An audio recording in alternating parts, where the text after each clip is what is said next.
സത്യം പറയാലോ, ഇത്രയും ടേസ്റ്റി ആയിട്ടുള്ള ഒരു ബീഫ് ഉലർത്തിയത് ഞാൻ ഈ അടുത്തൊന്നും കഴിച്ചിട്ടില്ല കേട്ടോ. അപ്പൊ ഈ ഒരു ബീഫ് ഉലർത്തിയതും അതിന്റെ കൂടെ തന്നെ ഒരു നെയ്ച്ചോറും കൂടെ ഉണ്ടാക്കാൻ വേണ്ടിയിട്ട് വെറും അരമണിക്കൂർ സമയം എനിക്ക് വേണ്ടി വന്നിട്ടുള്ളൂ. അപ്പൊ എങ്ങനെയാണ് ചെയ്തതെന്ന് ഞാൻ കാണിച്ചു തരാം. അതിന് വേണ്ടിയിട്ട് ഞാൻ ആദ്യം തന്നെ 1 കിലോ ബീഫ് എടുത്തിട്ടുണ്ട്. ഇത് ടെൻഡർലോയിൻ പോർഷൻ ആണ് കേട്ടോ. കടയിൽ ചോദിച്ചു മേടിച്ചാൽ നമുക്ക് കിട്ടും. നല്ല സോഫ്റ്റ് ആയിട്ടുള്ള മീറ്റ് ആണ്. അപ്പൊ നമ്മുടെ പണി എളുപ്പമാക്കാനും അതുപോലെ തന്നെ നല്ല അടിപൊളി ടേസ്റ്റിനും വേണ്ടിയിട്ട് ഞാനിവിടെ ഹോളിനിന്റെ ബീഫ് ഉലർത്തിയത് മസാലയാണ് കേട്ടോ ചേർത്ത് കൊടുക്കുന്നത്. ഇതിന്റെ പേര് പോലെ തന്നെ ഉപ്പ് തൊട്ട് ഇതിലേക്ക് വേണ്ട എല്ലാ മസാലയും ഇതിനകത്ത് തന്നെ ഉണ്ട്. നമ്മൾ വെറും വെള്ളം മാത്രം ചേർത്ത് കൊടുക്കേണ്ടതുള്ളൂ കേട്ടോ. അപ്പൊ ആദ്യം തന്നെ ബീഫിലേക്ക് ഈ മസാല കൂട്ട് ഇട്ട് കൊടുത്ത ശേഷം നന്നായിട്ടൊന്ന് മിക്സ് ചെയ്തെടുക്കാം. ഇനി ഇതിലേക്ക് 1/2 കപ്പ് വെള്ളം ഒഴിച്ച് കുക്കർ അടച്ചു വെച്ച് ആദ്യത്തെ ഒരു 5 മിനിറ്റ് ഹൈ ഫ്ലെയിമിലും പിന്നെ ഒരു 15 മിനിറ്റ് ലോ ഫ്ലെയിമിലും ഇട്ടിട്ട് നമുക്ക് കുക്ക് ചെയ്തെടുക്കാം. നല്ല മൂപ്പുള്ള ഇറച്ചിയാണെന്നുണ്ടെങ്കിൽ ഒരു 25 മിനിറ്റ് ഒക്കെ വേണ്ടി വരും കേട്ടോ. അതുപോലെ തന്നെ കുക്കറിലല്ല കുക്ക് ചെയ്യുന്നതെന്നുണ്ടെങ്കിൽ 1.5-2 കപ്പ് വെള്ളമെങ്കിലും മിനിമം ഒഴിച്ചു കൊടുക്കണം. അപ്പൊ ഈ ഒരു ബീഫ് വേവുന്ന സമയം കൊണ്ട് തന്നെ ഞാൻ പെട്ടെന്ന് നെയ്ച്ചോറും കൂടെ ഉണ്ടാക്കിയിട്ടുണ്ടായിരുന്നേ. അതിനുശേഷം കുക്കറിന്റെ ആവിയൊക്കെ പോയ ശേഷം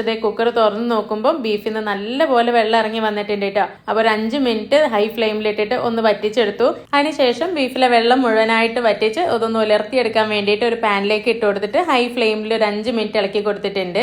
അവസാനം ഒരു ഭംഗിക്ക് വേണ്ടിയിട്ട് കുറച്ച് പച്ചമുളകും കറിവേപ്പിലയും കൂടെ വേണമെങ്കിൽ ചേർത്ത് കൊടുക്കാം. അപ്പൊ ഇനി നമുക്ക് കുക്കിങ്ങും അറിയണമെന്നില്ല, കൈപ്പുണ്യം വേണമെന്നില്ല കേട്ടോ. ഹോളിൻ മസാല മിക്സ് വാങ്ങിച്ചു വെച്ചിട്ടുണ്ടെങ്കിൽ പെട്ടെന്നൊരു ഗസ്റ്റ് ഒക്കെ വരുന്ന സമയത്ത് നല്ല നാടൻ ബീഫ് ഉലർത്തിയത് നമുക്ക് ഉണ്ടാക്കി കൊടുക്കാം. അപ്പൊ ഈ ഒരു പ്രോഡക്റ്റിന്റെ ലിങ്ക് ബയോയിൽ കൊടുക്കുന്നുണ്ട്.